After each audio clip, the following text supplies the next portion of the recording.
اسی طرح یہ ریاکار لوگ اپنے اعمال کا کچھ بھی صلہ حاصل نہیں کر سکیں گے، اور اللہ ایسے ناشکروں کو ہدایت نہیں دیا کرتا۔ اور جو لوگ اللہ کی خوشنودی حاصل کرنے کے لیے اور خلوص نیت سے اپنا مال خرچ کرتے ہیں، ان کی مثال ایک باغ کسی ہے جو اونچی جگہ پر واقع ہو، جب اس پر زور کا مے پڑے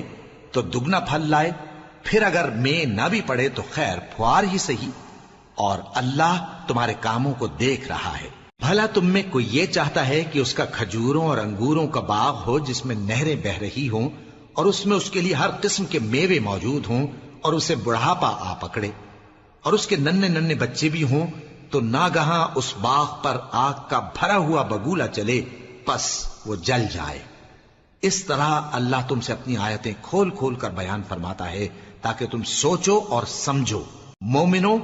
جو پاکیزہ اور عمدہ مال تم کماتے ہو اور جو چیزیں ہم تمہارے لیے زمین سے نکالتے ہیں، ان میں سے اللہ کی راہ میں بھی خرچ کرو، اور بری اور ناپاک چیزیں دینے کا قصد نہ کرنا کہ اگر وہ چیزیں تمہیں دی جائیں تو بجز اس کے کہ لیتے وقت آنکھیں بند کر لو، ان کو کبھی نہ لو،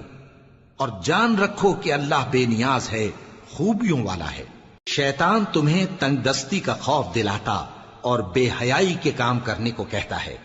اور اللہ تم سے اپنی بخشش اور رحمت کا وعدہ کرتا ہے، اور اللہ کشائش والا ہے، سب کچھ جاننے والا ہے۔ وہ جس کو چاہتا ہے دانائی بخشتا ہے، اور جس کو دانائی ملی بے شک اس کو بڑی نعمت ملی۔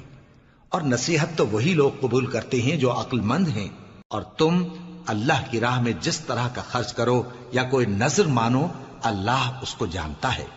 اور ظالموں کا کوئی مددگار نہ ہوگا۔ اگر تم خیرات ظاہر کر کے دو تو وہ بھی خوب ہے، اور اگر پوشیدہ دو اور دو بھی ضرورت مندوں کو تو یہ تمہارے لیے بہتر ہے، اور اس طرح کا دینا تمہارے گناہوں کو بھی دور کرے گا، اور اللہ کو تمہارے سب کاموں کی خبر ہے۔ اے نبی صلی اللہ علیہ وآلہ وسلم، تم ان لوگوں کی ہدایت کے ذمہ دار نہیں ہو، بلکہ اللہ ہی جس کو چاہتا ہے ہدایت بخشتا ہے۔ اور مومنو، تم جو مال خرچ کرو گے تو اس کا فائدہ تمہیں کو ہے، اور تم تو جو خرچ کرو گے اللہ کی خوشنودی کے لیے کرو گے، اور جو مال تم خرچ کرو گے وہ تمہیں پورا پورا دے دیا جائے گا، اور تمہارا کچھ نقصان نہیں کیا جائے گا۔ اور ہاں، تم جو خرچ کرو گے تو ان حاجت مندوں کے لیے جو اللہ کی راہ میں رکے بیٹھے ہیں اور ملک میں کسی طرف جانے کی طاقت نہیں رکھتے اور مانگنے سے آر رکھتے ہیں، یہاں تک کہ نہ مانگنے کی وجہ سے ناواقف شخص ان کو تونگر خیال کرتا ہے، اور تم قیافے سے ان کو صاف پہچان لو کہ حاجت مند ہیں، اور شرم کے سبب لوگوں سے منہ پھوڑ کر اور لپٹ کر نہیں مانگ سکتے۔ اور تم جو مال خرچ کرو گے کچھ شک نہیں کہ اللہ اس کو جانتا ہے۔ جو لوگ اپنا مال رات اور دن اور پوشیدہ اور ظاہر اللہ کی راہ میں خرچ کرتے رہتے ہیں، ان کا صلہ ان کے پروردگار کے پاس ہے، اور ان کو قیامت کے دن نہ کسی طرح کا خوف ہوگا اور نہ غم۔ جو لوگ سود کھاتے ہیں وہ قبروں سے اس طرح حواس باختہ اٹھیں گے جیسے کسی کو جن نے لپٹ کر دیوانہ بنا دیا ہو، یہ اس لیے کہ وہ کہتے ہیں کہ سودا بیچنا بھی تو نفع کے لحاظ سے ویسا ہی ہے جیسے سود لینا، حالانکہ سودے کو اللہ نے حلال کیا ہے اور سود کو حرام۔ تو جس شخص کے پاس اللہ کی نصیحت پہنچی اور وہ سود لینے سے باز آ گیا تو جو پہلے ہو چکا وہ اس کا، اور قیامت میں اس کا معاملہ اللہ کے سپرد۔ اور جو پھر لینے لگا تو ایسے لوگ دوزخی ہیں کہ ہمیشہ دوزخ میں جلتے رہیں گے۔ اللہ سود کو نابود یعنی بے برکت کرتا اور خیرات کی برکت کو بڑھاتا ہے، اور اللہ کسی ناشکر گناہگار کو دوست نہیں رکھتا۔ جو لوگ ایمان لائے اور نیک عمل کرتے اور نماز پڑھتے اور زکوٰۃ دیتے رہے، ان کو ان کے کاموں کا صلہ اللہ کے ہاں ملے گا، اور قیامت کے دن ان کو نہ کچھ خوف ہوگا اور نہ وہ غمناک ہوں گے۔ مومنو، اللہ سے ڈرو، اور اگر ایمان رکھتے ہو تو جتنا سود باقی رہ گیا ہے اس کو چھوڑ دو۔ پھر اگر ایسا نہ کرو گے تو تم اللہ اور اس کے رسول کی طرف سے اعلان جنگ سن لو، اور اگر توبہ کر لو گے اور سود چھوڑ دو گے تو تم کو اپنی اصل رقم لینے کا حق ہے، جس میں نہ اوروں کا نقصان اور نہ تمہارا نقصان۔ اور اگر قرض لینے والا تنگ دست ہو تو اسے کشائش کے حاصل ہونے تک مہلت دو، اور اگر زر قرض بخش دو تو وہ تمہارے لیے زیادہ اچھا ہے، بشرطے کہ سمجھو۔ اور اس دن سے ڈرو جبکہ تم اللہ کے حضور میں لوٹ کر جاؤ گے، اور ہر شخص اپنے اعمال کا پورا پورا بدلہ پائے گا اور کسی کو کچھ نقصان نہ ہوگا۔ مومنو، جب تم آپس میں کسی میعاد معین کے لیے قرض کا معاملہ کرنے لگو تو اس کو لکھ لیا کرو، اور لکھنے والا تم میں کسی کا نقصان نہ کرے بلکہ انصاف سے لکھے۔ نیز لکھنے والا جیسا اللہ نے اسے سکھایا ہے لکھنے سے انکار بھی نہ کرے اور دستاویز لکھ دے، اور جو شخص قرض لے وہی دستاویز کا مضمون بول کر لکھوائے،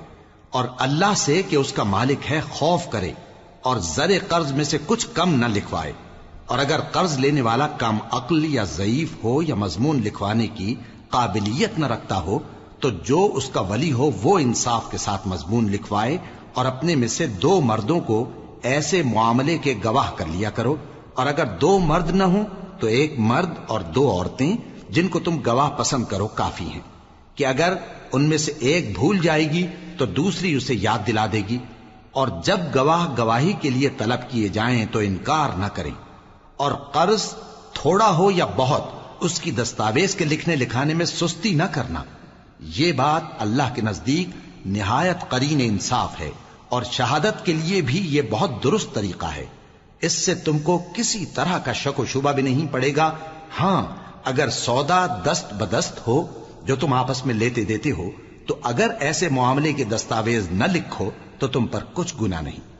اور جب خرید و فروخت کیا کرو، مثلا زمین جائیداد کی، تو بھی گواہ کر لیا کرو، اور کاتب دستاویز اور گواہ معاملہ کرنے والوں کا کسی طرح کا نقصان نہ کریں۔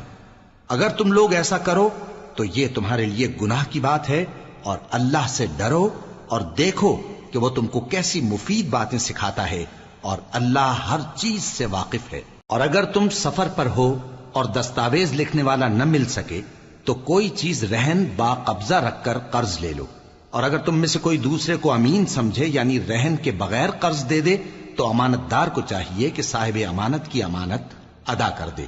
اور اللہ سے جو اس کا پروردگار ہے ڈر